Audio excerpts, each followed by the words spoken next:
श्री शिवाय नमस्तु भयम। दोस्तों, आप सभी लोग जानते हो कि 26 जून 2024 बुधवार को है पंचमी तिथि। पंचमी के दिन का बहुत ही बड़ा महत्व होता है। इसी के साथ में दोस्तों इसी दिन किया जाने वाला पंडित जी द्वारा बताया गया 7 बेलपत्र वाला एक ऐसा नया उपाय बताया है जो कि बिल्कुल नया है और पहली बार बताया है। यह उपाय ज्यादा लोगों को पता नहीं है, इसलिए हम आप लोगों को इस वीडियो में पंचमी के दिन किया जाने वाला ये 7 बेलपत्री वाला बिल्कुल नया उपाय यहाँ पर इस वीडियो में समझाने वाले हैं, ताकि आप लोग इस उपाय को करो और आपकी जो भी मनोकामना हो वो पंचमी के दिन पूर्ण हो जाए, है ना। तो दोस्तों, इस 7 बेलपत्र वाले उपाय को आपको कैसे करना है, किसको करना है, किस समय करना है, ये आइए हम लोग इस वीडियो में समझते हैं। सबसे पहली बात दोस्तों, यह वाला जो उपाय है ना, ये उपाय जो भी व्यक्ति 7 बेलपत्री वाला उपाय पंचमी के दिन कर लेगा, भाई उसकी जो भी मनोकामना होगी वो पूर्ण जरूर होगी। उसके घर में धन समृद्धि जरूर बढ़ेगी, माता लक्ष्मी जी की कृपा जरूर होगी। इस बात का भी आप लोग विशेष रूप से ध्यान रखिएगा। तो चलिए दोस्तों, समझते हैं इस पंचमी के दिन किया जाने वाला ये 7 बेलपत्र वाला बिल्कुल नया उपाय, जो कि पंडित जी ने अभी अपनी 7 दिन पहले की कथा में ही यहां पर बताया है। अब दोस्तों, सबसे पहली चीज सीधी सी बात है 7 बेलपत्र वाला उपाय है, तो 7 बेलपत्र तो इस उपाय में हमें जरूरत पड़ेगी ही पड़ेगी। अब उपाय किस समय करना है, पहले आप लोग ये समझ लो। तो देखो, उपाय को करने का जो समय है वो सुबह का समय है। किस समय है? प्रातः काल का समय है। लगभग जितना सुबह आप लोग इस उपाय को कर सकते हो उतना जल्दी करना, अन्यथा आप लोग 12 बजे तक भी अगर आप लोग इस उपाय को करोगे तो चल जाएगा। ये वाला उपाय शाम के समय प्रदोष काल में नहीं होगा, इस बात का ध्यान रखना है ना। भले ही आप दिन के समय 12 बजे तक भी अगर आप लोग ये 7 बेलपत्री वाला उपाय कर लोगे तो भी चलेगा, कोई दिक्कत वाली बात नहीं है। और आपको इस उपाय को करने का जो फल है वो भी जल्दी मिलेगा और बहुत बड़ा होकर मिलेगा। तो अब दोस्तों, बात आती है कि ये 7 बेलपत्र वाला उपाय पंचमी के दिन करना किसको है। तो यहां पर हम आपको बता दें कि घर में जो माताएं बहनें होती हैं ना, घर की जो बड़ी माताएं बहनें होंगी, उनमें से कोई भी एक माता बहन जो है इस वाले उपाय को कर सकती है। जरूरी नहीं है घर के सभी सदस्यों को यह वाला उपाय करना जरूरी है। पूरे परिवार का, पूरे घर का अगर कोई एक सदस्य भी इस उपाय को करता है तो पूरे घर परिवार के सदस्य जनों को जो है इस उपाय को करने का फल मिल जाएगा। तो किसको करना होगा ये उपाय? घर की जो बड़ी माताएं बहनें हैं उनको करना होगा। क्या कारण है? क्योंकि घर की माताएं बहनें जो होती हैं वो घर की लक्ष्मी होती है, और जब घर की लक्ष्मी कोई उपाय करती है तो निश्चित सी बात है घर में सुख शांति भी आती है, धन समृद्धि भी आती है और माता लक्ष्मी जी की कृपा भी होती है। तो अब आपको ये सारी बात तो समझ आ गई होंगी। अब हम जानते हैं कि इस उपाय को करने के लिए आपको क्या क्या चीजों की आवश्यकता पड़ेगी। तो सबसे पहली बात तो 7 बेलपत्र वाला ये उपाय है पंचमी के दिन का। तो सीधी सी बात है 7 बेलपत्र तो हमें इसमें लगेंगी ही लगेंगी, है ना। अब देखिए, 7 बेलपत्र की आप पहले से यहां पर तैयारी करके रख सकते हैं, क्योंकि एकदम से हो सकता है कि आपको बेलपत्र ना मिले, है ना, क्योंकि पंचमी का दिन रहेगा तो बेलपत्र आप लोगों को आसानी से कहीं से भी मिल जाएंगी। मतलब आप चाहो तो ये उपाय के साथ बेलपत्र को कहीं से खरीद भी सकते हो, कहीं से तोड़कर भी ला सकते हो, कोई दिक्कत वाली बात नहीं है ना। अब देखो दोस्तों, ये वाला जो उपाय है, इस उपाय को करते समय शुद्धता का विशेष रूप से ध्यान रखिएगा। पंचमी के दिन सुबह सुबह प्रातःकाल जब आप लोग ये उपाय कर रहे हो तो भाई स्नान करके शुद्ध होकर नए या धुले हुए वस्त्र पहनकर आप लोगों को तैयार हो जाना है, और अपनी 7 बेलपत्री जो उपाय के लिए हैं वो लेकर बिल्कुल तैयार होकर खड़े हो जाना है। क्योंकि उपाय कैसे करना है वो भी हम आपको यहाँ पर बता देते हैं।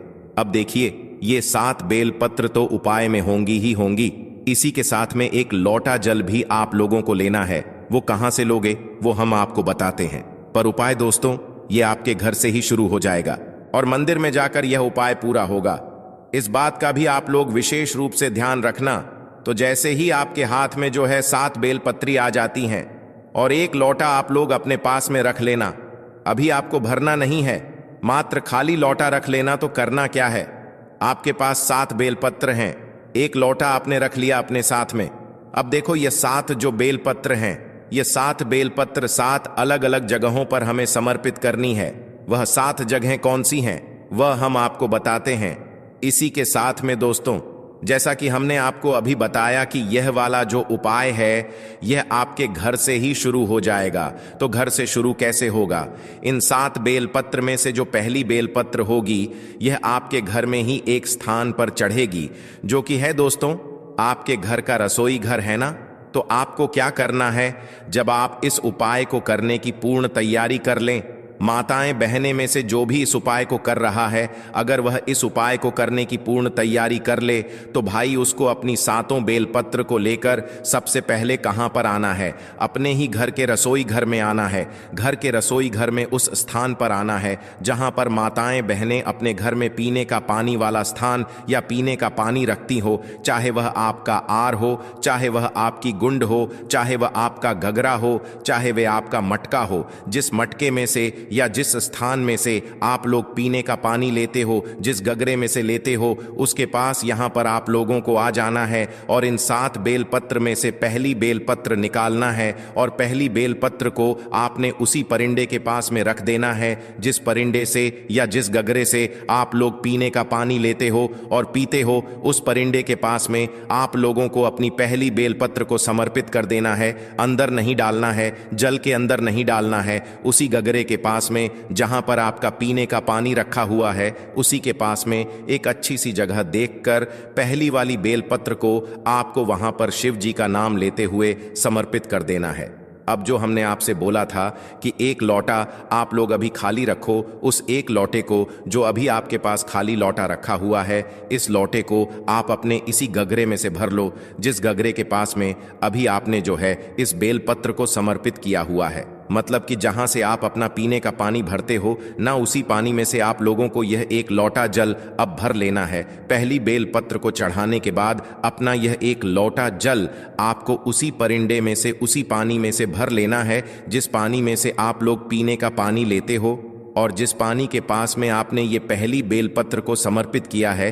अब आपने एक लोटा जल भी भर लिया। अब आपके पास बची है कुल 6 बेलपत्र। अब इन 6 बेलपत्री को कहां कहां पे समर्पित करना है वो आप लोग सुनो। तो देखो, इन 6 बेलपत्र और अपने एक लोटे जल को तैयार करके आप लोग अपने घर से निकल जाना।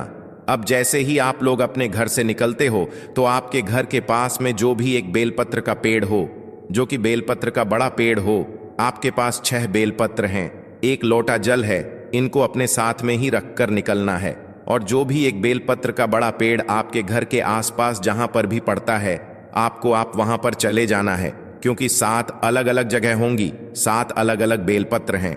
हमारे पास तो पहली बेलपत्र तो हमने अपने घर के रसोई घर में परिंडे के पास समर्पित कर दी है। अब दूसरी बेलपत्र को लेकर जाओगे आप लोग यहां पर बेलपत्र के पेड़ के नीचे। बेलपत्र के पेड़ के नीचे जैसे ही पहुंच जाते हो, वह बेलपत्र का पेड़ बड़ा होना चाहिए, छोटा नहीं होना चाहिए। तो जैसे ही बेलपत्र के पेड़ के नीचे पहुंचते हो, अपना वह बेलपत्र मतलब दूसरे नंबर की जो बेलपत्र होगी उसे निकाल लेना और उसी बेलपत्र के पेड़ के नीचे शिव जी का नाम लेते हुए समर्पित कर देना। समर्पित जैसे ही कर देते हो, अपने दूसरे नंबर की बेलपत्र को इसी बेलपत्र के ऊपर आपने जो अपने साथ में एक लोटा जल लेकर आया हो ना, इसमें से थोड़ा सा जल उस बेलपत्र के ऊपर समर्पित कर देना है। पूरा जल समर्पित नहीं करना है, क्योंकि थोड़ा सा जल आप लोगों को अपने लोटे का इसी बेलपत्र के ऊपर समर्पित कर देना है जो दूसरे नंबर की बेलपत्र आपने बेलपत्र के पेड़ के नीचे समर्पित करी है। जैसे ही आप लोग थोड़ा सा जल्द समर्पित कर देते हो, अब वहां से भी आपको उठ जाना है। अब आपके पास बची हैं 5 बेलपत्र और 1 लोटा जल, जो आपके पास अभी आपने थोड़ा सा चढ़ाया उसमें से, है ना। तो अब भाई जो तीसरे नंबर की बेलपत्र है, ये तीसरे नंबर की बेलपत्र को लेकर आप पहुंच जाओगे सीधा अपने घर के पास में जो भी शिव मंदिर हो शिवालय हो, जहां पर शिव जी की शिवलिंग और नंदी विराजित हो, वहां पर पहुंच जाना है। तो जैसे ही तीसरे नंबर की बेलपत्र लेकर आप भगवान शिव जी के मंदिर में पहुंचते हो तो सीधा शिवलिंग के पास में नहीं जाना है। इस तीसरे नंबर की बेलपत्र को लेकर आपको नंदी बाबा के पास में आकर रुक जाना है ना। इस बात का ध्यान रखना। तीसरे नंबर की बेलपत्र को जैसे ही नंदी बाबा के पास में आकर लाकर रुक जाते हो, तो भाई आप लोग देखना कि नंदी बाबा का एक पैर कोई सा उठा हुआ होगा। देख लेना, कोई उठा हुआ होगा। या तो मुड़ा हुआ होगा, है ना। किसी को मुड़ा हुआ भी दिखता है, वो किसी को उठा हुआ भी दिखता है। तो भाई आप लोगों को जो है वो वाला पैर देख लेना, जो मुड़ा हुआ हो या उठा हुआ हो। आपको उस उठे हुए या मुड़े हुए पैर के पास में अपनी ये तीसरे नंबर वाली जो बेलपत्र होगी, इसको समर्पित कर देना है। ये जो तीसरे नंबर वाली बेलपत्र आप लोग नंदी के उठे हुए पैर के पास समर्पित करोगे ना। यहां पर आप लोगों को कोई भी जल समर्पित नहीं करना है, इस बात का ध्यान रख लेना। समझ गए आप लोग? तो तीसरे नंबर की बिलब नदवा के उठे हुए पैर के पास आपको समर्पित कर देना है। अब चौथे नंबर की बेलपत्र की बात करते हैं कि ये कहां पे समर्पित होगी। तो ये जो बेलपत्र है ये आपको लेकर आ जाना है भगवान शिव जी के शिवलिंग के पास में। तो शिवलिंग जहां पर विराजित हो वहां पर आप लोगों को आ जाना है और शिवलिंग के ऊपर आप लोग सबसे पहले माता अशोक सुंदरी जी का स्थान आप लोग देख लेना, समझ लेना, किसी से पूछ लेना, हम आपको बता देते हैं। जब भी कि जो माता अशोक सुंदर जी का स्थान है ना, वो जलाधारी के बिल्कुल बीचों बीच में होगा। जलाधारी कहां पर होती है? शिवलिंग रखा हुआ होता है, जलाधारी के ऊपर जो जलाधारी होती है जहां से जल बहता हुआ जाता है और नीचे गता है। तो जो जलाधारी होगी, जलाधारी के बिल्कुल बीचों बीच का जो हिस्सा होगा वो होगा माता अशोक सुंदर जी का स्थान। तो आपको क्या करना है, अपनी है चौथे नंबर की जो बेलपत्र है, इस चौथे नंबर की बेलपत्र को आपको माता अशोक सुंदर जी वाले स्थान पर समर्पित कर देना है। चौथे नंबर की बेलपत्र को और डंडी का मुख जलाधारी की तरफ होगा जहां से जल बहता है और नीचे करता है। तो और जो बीच वाली बड़ी बत्ती का मुख है वो शिवलिंग की तरफ होगा। तो ये अपनी चौथे नंबर की बेलपत्र को आपको तो यहां पर भी आप लोगों को थोड़ा सा जलमाता अशोक चंद्र जी वाले स्थान पर बेलपत्र को समर्पित करने के बाद इसी बेलपत्र के ऊपर समर्पित कर देना है थोड़ा सा जल। इसके बाद में दोस्तों अब बात करते हैं हम लोग पांचवें नंबर की जो बेलपत्र है उसके बारे में। अब दोस्तों जो 5 नंबर की आपकी बेलपत्र होगी उसे निकाल लेना और इस 5वें नंबर की बेलपत्र को आपको माता जगदम्बा जी के या पार्वती जी के हस्त कमल पर समर्पित करना है। अब हस्त कमल का आप कहां पर होता है वो भी सुन लो। देखो जो जलाधारी होती है, जलाधारी के ऊपर शिवलिंग रखा हुआ होता है। तो शिवलिंग का जो कटी भाग होता है ना, मतलब गोलमोल जो भाग होता है, उसके आसपास जहां पर भी आप इस बेलपत्र को समर्पित करोगे वो माता जगदम्बा जी का या पार्वती जी का हस्त कमल ही होगा। तो आपको क्या करना है, ये जो 5वें नंबर की बेलपत्र है, इस 5वें नंबर की बेलपत्र को आप लोगों को जो शिवलिंग है जहां पर मतलब जला के ऊपर शिवलिंग रखा हुआ है, शिवलिंग का जो गोलमोल भाग है, कटी भाग है भाई, वहां पर कहीं पर भी पास में अपनी जो है ये 5वें नंबर की बेलपत्र को समर्पित कर देना है। और यहां पर भी आपने उस एक लोटे में से थोड़ा सा जल समर्पित कर देना है। कितना जल समर्पित करना है? थोड़ा सा जल समर्पित कर देना है उसी बेलपत्र के ऊपर जहां पर आपने अभी ये माता जगदम्बा जी के हस्त कमल पर ये बेलपत्र को चढ़ाया है। तो यहां पर आप लोगों की कुल मिलाकर हो गई है 5 बेलपत्र। अब आपकी जो छठी बेलपत्र चढ़ेगी वो कहां पर चढ़ेगी? छठी बेलपत्र को निकाल कर आप लोगों को चढ़ाना है भगवान शिव जी की शिवलिंग के ऊपर है ना। तो शिवलिंग के ऊपर आप लोगों को ये छठी बेलपत्र को चढ़ाना है। बस इस बात का ध्यान रखना कि आप जिस तरफ से इस बेलपत्र को चढ़ा रहे हो उस तरफ आपकी इस बेलपत्र की पत्ती का मुख होना चाहिए और आपकी विपरीत दिशा में इस बेलपत्र की डंडी का मुख होना चाहिए, है ना। जो बीच वाली बड़ी पत्ती होगी, इस पत्ती का मुख आपकी तरफ होना चाहिए। जिस तरफ से भी आप इस बेलपत्र को भगवान शिव जी के शिवलिंग के ऊपर चढ़ा रहे हो, है ना, तो शिवलिंग के ऊपर जैसे ही आप लोग इस बेलपत्र को चढ़ा देते हो तो इसके ऊपर भी, इसी बेलपत्र के ऊपर भी आपको थोड़ा सा जल यहां पर वापस से समर्पित कर देना है ना। कर दिया आप लोगों ने? अब आपके पास बची है दोस्तों कुल मिलाकर मतलब एक बेलपत्र और 7वीं और आखिरी बेलपत्र, है ना। तो आखिरी वाली जो बेलपत्र होगी इसको आपको क्या करना है वो बहुत ही ध्यान से सुन लो। तो देखो 7वीं वाली जो बेलपत्र है ना, इस 7वीं वाली बेलपत्र को आपने देखा होगा कि भगवान शिव जी के शिवलिंग के ऊपर एक पात्र टंगा हुआ होता है जिससे बूंद बूंद करके शिव जी की शिवलिंग के ऊपर जल यहां पर टपकता रहता है, जिसके अंदर शिव जी की 5 बेटियों का स्थान होता है, जया, विषहारा, श्यामली, बारी, दौत और देव। तो ये जो 7वें नंबर और आखिरी नंबर की जो बेलपत्र होगी ना, ये मात्र आपको उस पात्र से स्पर्श करा है, मतलब छुआ ना है और कुछ भी नहीं करना है, इसको कहीं पर समर्पित नहीं करना। ये 7वें नंबर की बेलपत्र को, इस 7वें नंबर की बेलपत्र को मात्र आपको शिव जी की शिवलिंग पर टंगे हुए उस पात्र से छुआना है, ना अंदर जल से टच कराना है। मात्र बाहर के बाहरी जो है इस 7वें नंबर की बेलपत्र को छुआ लेना है और भगवान शिव जी का आशीर्वाद समझकर इसे अपने पास में वापस रख लेना है।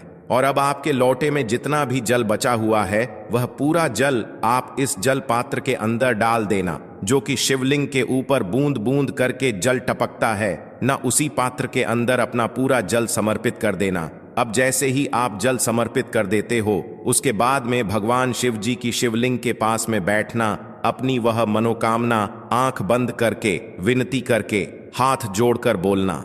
जिस मनोकामना के लिए आप लोग ये वाला उपाय कर रहे हो, धन समृद्धि के लिए कर रहे हो तो वो बोलना, लक्ष्मी प्राप्ति के लिए कर रहे हो तो वो बोलना, या आपका कोई काम रुका हुआ हो, अटका हुआ उस काम के लिए कर रहे हो तो अपना वह काम बोल देना, अपनी कोई भी एक मनोकामना बोल देना। और मनोकामना बोलकर भगवान का 2 मिनट जाप करके भगवान को धोख देकर भगवान से आशीर्वाद लेकर आप अपने घर पर वापस आ सकते हो और आपका ये वाला उपाय पूर्ण हो जाता है। अब दोस्तों, जब आप अपने घर पर आओगे ना, तो जो आपके के पास 7वें नंबर की जो बेलपत्र है जो आपने उस शिवलिंग के ऊपर टंगे हुए पात्र से छुआ कर अपने पास रखी है, इस बेलपत्र को आपको अपने साथ घर पर ही लेकर आ जाना है। ये बेलपत्र भगवान शिव जी का आशीर्वाद स्वरूप समझकर आपको अपने घर में रखना है। ये बेलपत्र आपके घर में सुख शांति लाएगी, धन समृद्धि बढ़ाएगी और साथ ही में आपके घर में कभी भी पैसों की धन की कमी नहीं होने देगी। ये बेलपत्र भगवान शिव जी का आशीर्वाद सदैव आपके घर पर बनाई रहेगी है न। तो इसीलिए दोस्तों, ये 7वीं बेलपत्र आपके घर में हमेशा आप सुरक्षित करके रखना। ये बहुत ही भगवान शिव जी का बड़ा आशीर्वाद आपके लिए रहेगा, क्योंकि इस उपाय को आप लोग पंचमी के दिन कर रहे हो। साथ ही में दोस्तों, जब ये वाला उपाय पंडित जी बता रहे थे तो पंडित जी ने ये भी बोला कि इस बेलपत्री के माध्यम से आप भगवान शिव जी से ये भी प्रार्थना करना कि वो आपको जो है सीहोर तक पहुंचा दें, क्योंकि सीहोर में 7 मार्च से जो है रुद्राक्ष जो महोत्सव है वो शुरू होने वाला है, कथा होने वाली है। तो पंडित जी ने बोला कि आप भगवान से ये भी निवेदन करना इस उपाय को करने के बाद कि वो आपको सीहोर पहुंचा दें और आप भी सीहोर में सेवा कर सकें, वहां पर भी जाकर आप लोग आनंद ले सक शिव महापुराण कथा का, जो कि रुद्राक्ष महोत्सव होने वाला है उसका। तो ऐसी ही पंडित जी ने जो है यहां पर बात कही हुई थी। बाकी दोस्तों, यहां पर यह वाला उपाय पूर्ण हो जाता है। और सबसे आखिरी उपाय के बारे में, यह उपाय आपके जीवन की सारी तकलीफों को समाप्त करके धन धान्य के भंडार को भरने के लिए, इस उपाय के लिए आपको 31 चावल के दाने ले लेने हैं। 31 चावल के दाने कहीं से भी टूटे हुए नहीं होने चाहिए, खंडित नहीं होने चाहिए। फिर इसी के साथ आपको 21 हरे मूंग के दाने ले लेने हैं, यानी हरे साबुत मूंग के दाने ले लेने हैं, जिसे कहीं कहीं पर हरे खड़े मूंग के दाने कहते हैं। फिर इसके बाद सबसे आखिर में आपको 31 बेलपत्र ले लेनी है। बेलपत्र भी कहीं से कटी फटी नहीं होनी चाहिए। देखिए, पंचमी के दिन आपको यह तीनों सामग्री कहीं ना कहीं से एकत्र जरूर कर लेनी है। अब यह सारी सामग्री लेकर आपको शिवालय पहुंच जा है। इस उपाय को आप शाम को प्रदोष काल के समय में ही करेंगे। देखिए, शिवालय पहुंचने के बाद सबसे पहले शिवालय की जो चौखट होती है वहां पर आपको यह 31 चावल के दाने समर्पित कर देने हैं और श्री शिवाय नमस्तुभ्यम मंत्र का स्मरण कर लेना है। शिवालय की जो चौखट होती है, जहां से आप अंदर प्रवेश करते हैं, उसके दाहिने साइड या बाएं साइड या कहीं पर भी चौखट के ऊपर कहीं पर भी आप यह 31 चावल के दाने समर्पित कर दीजिए। इसके बाद आप अंदर जाइए और शिवलिंग के सामने जो नंदी महाराज होते हैं, यानी जो नंदीश्वर भगवान होते हैं, उनका जो पैर उठा हुआ रहता है, उसके बगल में आपको 31 हरे मूंग के दाने समर्पित कर देने हैं। जो पैर उठा हुआ रहता है उसके बगल में 31 हरे मूंग के दाने समर्पित कर दीजिए और श्री शिवा नमस्तुभयम मंत्र का स्मरण कर लीजिए। इसके बाद आप जो 31 बेलपत्र लेकर आए हैं उनको जो शिवलिंग में माता अशोक सुंदरी वाला स्थान होता है वहां पर समर्पित कर देना है। माता अशोक सुंदरी वाले स्थान पर 31 बेलपत्र समर्पित कर देना है। बेलपत्र की डंडी बाहर की तरफ रहेगी और बेलपत्र की चिकनी साइड वाला हिस्सा नीचे की तरफ रहेगा। इसके बाद फिर से आपको श्री शिवाय नमस्तुभ्यम मंत्र का स्मरण करते हुए अपनी मनोकामना का स्मरण कर लेना है। पूज्य गुरुजी ने कहा कि पंचमी के दिन में जो भी व्यक्ति यह 3 या S1 वाला उपाय कर लेता है तो उसके जीवन के सारे संकट समाप्त हो जाते हैं और उसको भी धन धान्य की प्राप्ति होती है। तो दोस्तों, यह थे पूज्य गुरुजी द्वारा बताए गए कुछ बहुत ही खास उपाय। अगर आपको जानकारी अच्छी लगी हो तो वीडियो लाइक करिएगा। मिलते हैं फिर एक नए वीडियो के साथ।